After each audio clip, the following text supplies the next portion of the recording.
السلام علیکم ورحمۃ اللہ وبرکاتہ۔ کل ہم نے آپ سے بات کی تھی کہ بت پرستی یعنی بتوں کی پوجا کب سے شروع ہوئی۔ انشاءاللہ آج اس ویڈیو میں ہم آپ کو یہ بتائیں گے کہ عرب میں بت پرستی کی شروعات کیسے ہوئی ہے۔ سب سے پہلے آپ یہ سمجھ لیجیے کہ عرب میں جو عام لوگ تھے ان سب کا دین حضرت ابراہیم علیہ الصلوۃ والتسلیم کے دین کے مطابق تھا۔ حضرت اسماعیل علیہ الصلوۃ والتسلیم کی دعوت و تبلیغ کا یہ نتیجہ تھا کہ کافی عرصے تک سب ملت ابراہیمی پر قائم اور دائم تھے۔ حضرت اسماعیل علیہ الصلوۃ والتسلیم کے اس دنیا سے جانے کے بعد، پردہ فرمانے کے بعد جو ہے ان کے اندر دھیرے دھیرے کر کے بگاڑ پیدا ہوا اور بہت ساری مذہبی آزادی ان کے اندر پیدا ہوئی۔ گناہ کی کئی ذرائع انہوں نے اپنے اندر پیدا کر دیے تھے، لیکن بہرحال توحید کے سلسلے میں یعنی اللہ کو ایک ماننے کے سلسلے میں پھر بھی ان کا عقیدہ یہی تھا کہ اللہ ایک ہے۔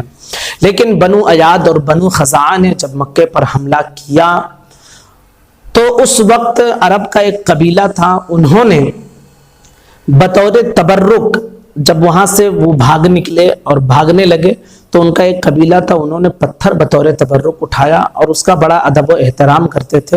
اور دھیرے دھیرے جب ان کی نسل ختم ہوئی تو آنے والی نسلیں یہ سمجھتے تھے کہ یہ معبود ہے، اور اس پتھر کا جو یہ لوگ ادب و احترام کرتے تھے اس کو معبود سمجھ کے وہ عبادت شروع کر دی۔ تو بہرحال عرب کے ایک قبیلے میں اس طرح بت پرستی شروع ہوئی، لیکن عرب میں ابھی بھی جو ہے اس طرح بت پرستی عام نہیں تھی۔ لیکن اسی دور میں ایک شخص تھا جس کا نام عمرو بن لوحہ تھا۔ وہ شخص ملک شام کی طرف سفر کے لیے جب روانہ ہوا تو شام میں جو انبیاء کی زمین تھی جہاں پر قوم نوح آباد تھی، تو قوم نوح نے وہاں پر جو ہے پانچ بت بنائے ہوئے تھے۔ ایک کا نام ود، سواع، یغوث، یعوق اور نصر۔ ان کی وہ پوجا کرتے تھے۔ اس نے دیکھا تو یہ بھی ان کی طرف مائل ہو گیا اور یہ سمجھا کہ شاید یہ حق کا راستہ ہے، اور پھر جب وہاں سے وہ نکلا تو اسی طرح بت بنا کر اسے دے دیا گیا، لے کر آیا، لیکن جدہ پہنچ کر اس نے اس بت کو دفن کر دیا۔ کچھ دن گزرے تو اس نے اپنے لوگوں میں یہ کہا، چونکہ اس کی پرورش دینی اعتبار سے ہوئی تھی اور لوگ اسے اپنا پیشوا سمجھتے تھے اور کعبے کا یہ متولی بھی تھا، تو اس نے لوگوں سے کہا کہ جو ہے میرے پاس ایک جن آیا تھا اور اس نے بتایا کہ فلاں جگہ جو ہے اس طرح کی چیز ہے، جا کر وہاں دیکھو، وہی تمہارا معبود ہے۔ تو یہ سب کو لے کر گیا، جدہ کے اس مقام پر پہنچا اور چونکہ وہیں لا کر یہ دفن کیا تھا اور خود وہ وہیں لے کر گیا لوگوں کو، اور وہاں سے یہ 5 بت لے کر آیا۔ اب لوگوں کا ایمان اور اس کی طرف بڑھ گیا اور اسے اور اپنا پیشوا عقیدتاً ماننے لگے، اور پھر لا کر اسے وہاں پر نصب کر دیا گیا کعبہ میں۔ اس طرح جو ہے جب حج کا موقع آیا تو اس نے الگ الگ قبیلوں کو ایک ایک بت بانٹ دیے۔ اس طرح ہر قبیلے کے کئی بت ہو گئے۔ پھر انہوں نے ایک اور بت لے کر آیا جس کا نام ہبل تھا، اور پھر اس کے بعد میں ایک اور بت لایا جس کا نام جو ہے لات تھا، اور بت لے کر آئے منات نام تھا، اور بت لے کر آئے عزا نام تھا۔ یہ جو ہے اپنے بزرگوں کے ہی بت بنا کر رکھے تھے۔ اسی طرح صفا اور مروہ پر انہوں نے 2 بت لگا کر رکھے تھے۔ صفا پر جس بت کو یہ بنا کر رکھے تھے اس کا نام اصاف تھا، اور مروہ پر جس بت کو بنا کر رکھے تھے اس کا نام نائلہ تھا۔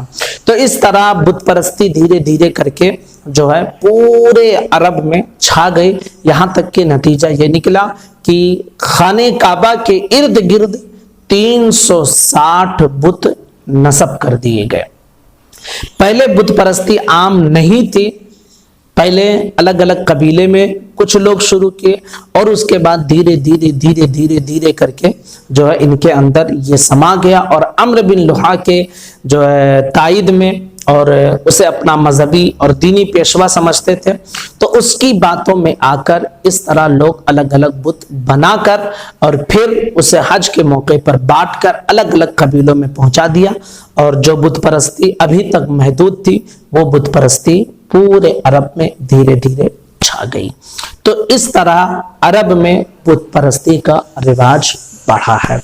انشاءاللہ اس کے حوالے سے اور بھی ہم معلوماتی ویڈیوز آپ کے سامنے لاتے رہیں گے۔ گزارش ہے چینل کو سبسکرائب کر لیں السلام علیکم ورحمۃ اللہ وبرکاتہ.